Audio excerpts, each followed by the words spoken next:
విజయవాడ నడిబొడ్డున doctor BR Ambedkar విగ్రహం స్వరాజ్య మైదానం.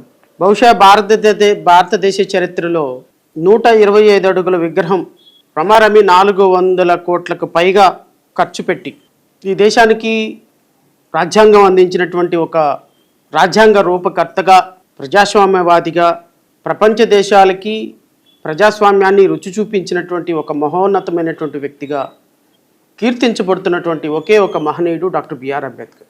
అయితే చాలామందికి ఈ మాట నచ్చదు.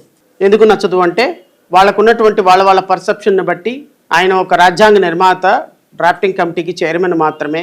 సో ఆయనకి 125 అడుగుల విగ్రహం ఏంటి, అది కూడా విజయవాడ నడిబొడ్డులో ఏంటి అని చాలామంది పాపం కన్నీళ్లు లోపలే దిగమింగుకొని ఏడుపు వస్తున్నా ఆపుకొని కళ్ళబొల్లి మాటలతోటి కబుర్లు చెప్పటం గత 5 సంవత్సరాల్లో మనం చూసాం. అందులో ప్రముఖమైనటువంటి వ్యక్తి గౌరవనీయులైనటువంటి ముఖ్యమంత్రి చంద్రబాబు నాయుడు గారు.